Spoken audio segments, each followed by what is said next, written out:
Tot el que veureu en aquest programa ha passat. Silenci, sisplau. Vale.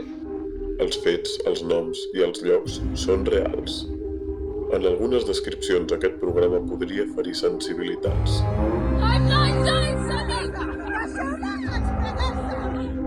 Relatem crims reals. La realitat i la mort no entenen les sensibilitats. Hola a tothom, soc Carles Porta. Gràcies per acompanyar-nos. Avui ens situem a l'agost de 2023 a Palau, Solità i Plegamans. Durant la festa major d'aquest poble del Vallès Occidental, troben un noi mort. Germanes, xantatges, suplantació d'identitat i frau electoral. En aquesta història, res és el que sembla. Ja ho diu la dita, les aparences enganyen. I molt. Intentarem posar llum a la foscor.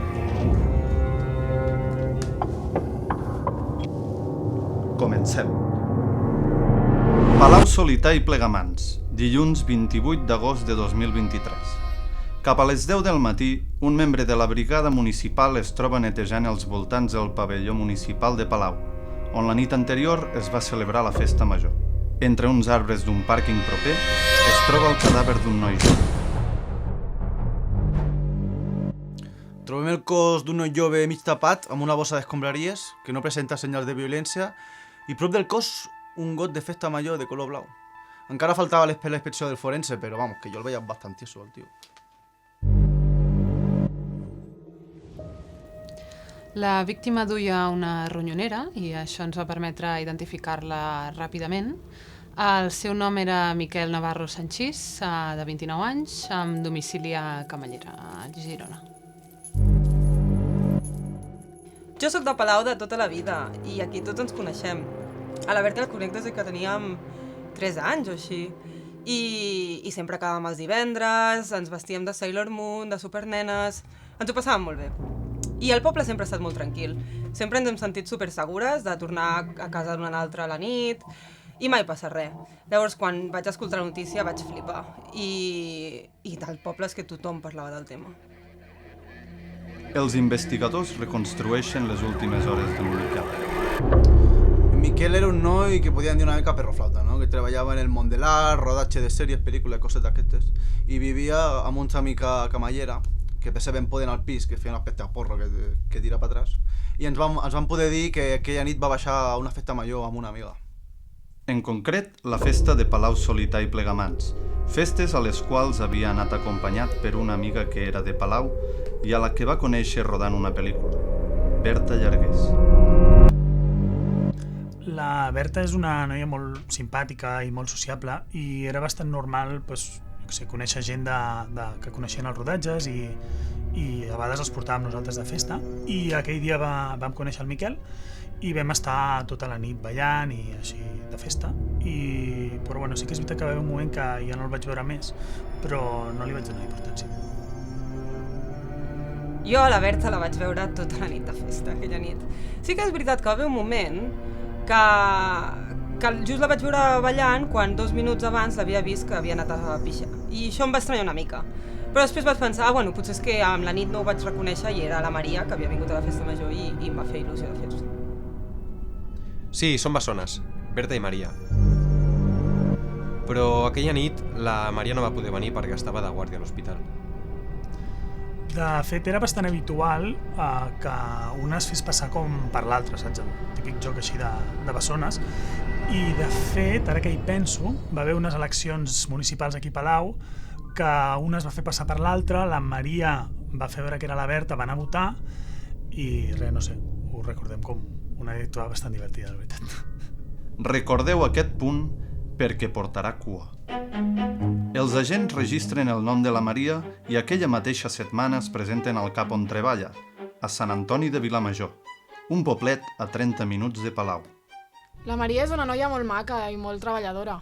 És d'aquestes persones que transmeten pau. Recordo que portava molt poc amb nosaltres, però se la veia molt contenta amb la nova feina. L'únic que sí que s'agafava moltíssimes guàrdies i treballava molt. Vaig pensar que estaven explotant la nostra amiga. Aquells dies d'estiu recordo que la Maria s'havia agafat molts dies de guàrdia I, clar, em va semblar una putada que tampoc pogués venir aquell dia. Els agents pregunten als companys de feina de la Maria i s'enduen una sorpresa. No, aquell dia no vaig veure la Maria fent guàrdia. Vaig pensar que estaria a casa seva veient Harry Potter com fa sovint.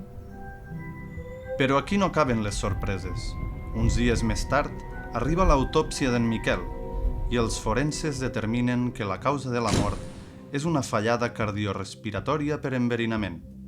Al got d'en Miquel es troben una barreja letal d'anís, moscatell, conyac, ratafia, un polsim d'M i restes de varis fàrmacs poc comuns. Després d'un anàlisi més exhaustiu, es va determinar que en Miquel s'havia intoxicat amb un còctel letal i que molts dels fàrmacs trobats en sang només podien aconseguir en equipaments mèdics.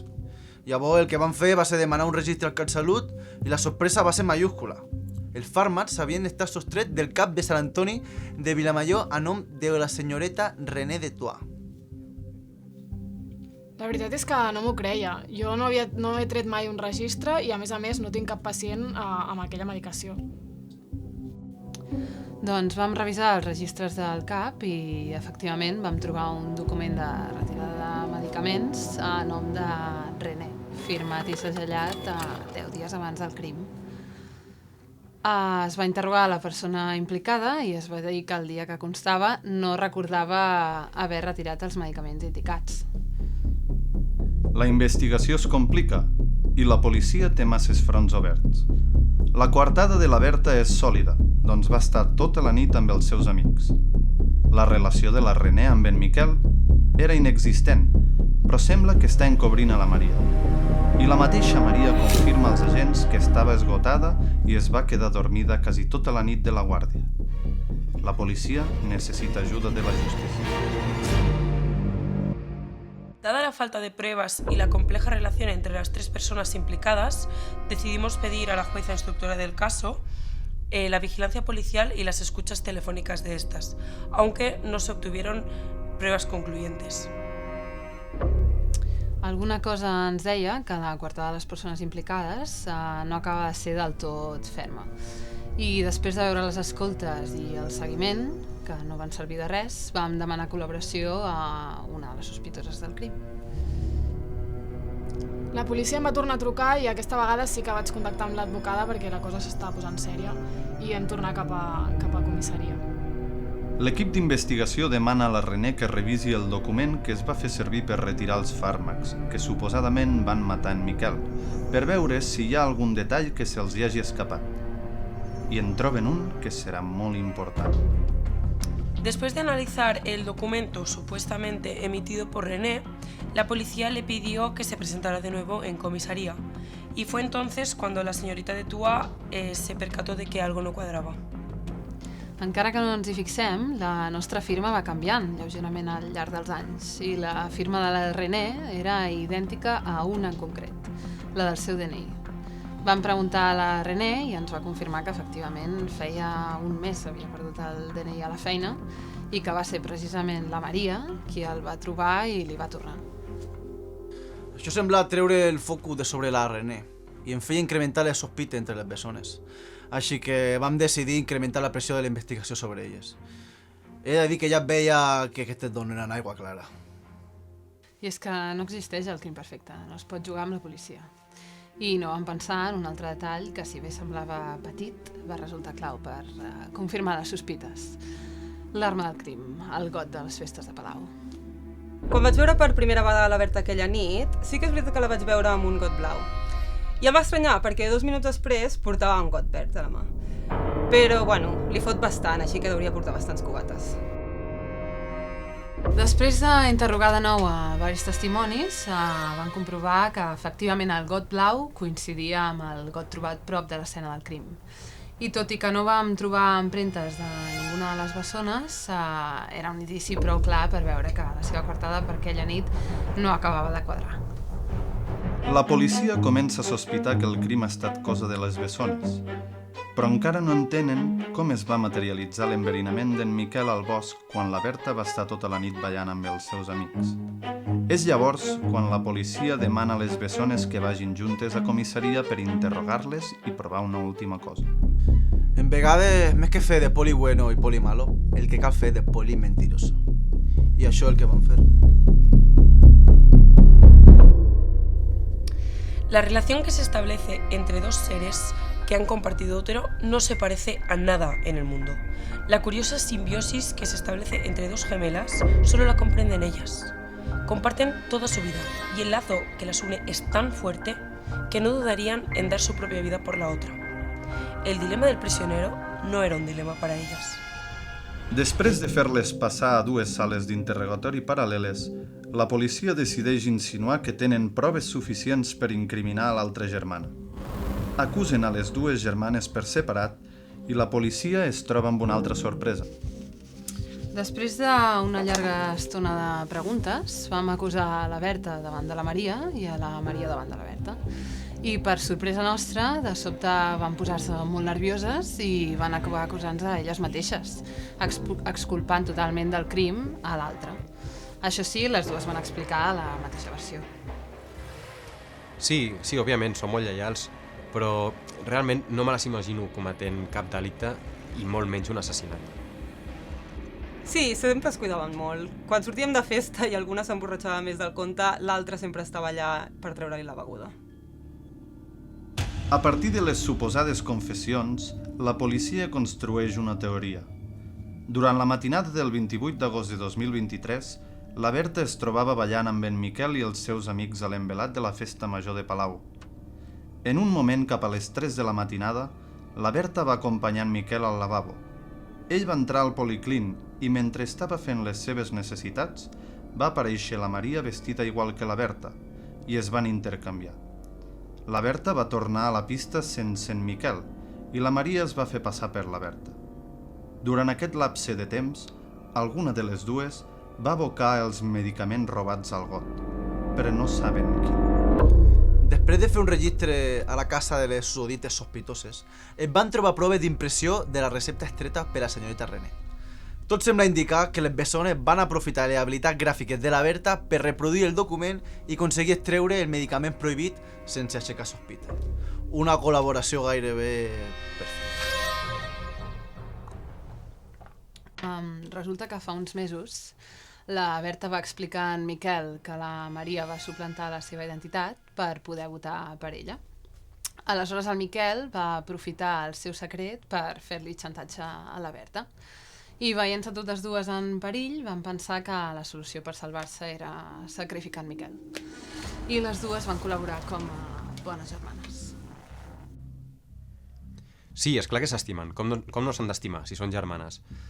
Però el vincle que hi ha entre elles és com... Perdó. És que són les nostres amigues. I todos nos queremos un poquito. El judici de les bessones es va celebrar el 28 d'octubre de 2023. La policia comptava amb una teoria que semblava sòlida i dues confessions. En una d'elles, la Berta s'inculpava i en l'altra era la Maria qui confessava haver comès el crim. Tot i així, el judici no va anar com s'esperava. Finalment es va decidir que les confessions eren excloents i que ens faltava saber qui era l'autora material del crim. Vamos, que ens faltaven proves. Semblava que ho teníem tot tancat, però no. Al final la causa va acabar sent desestimada per falta de proves.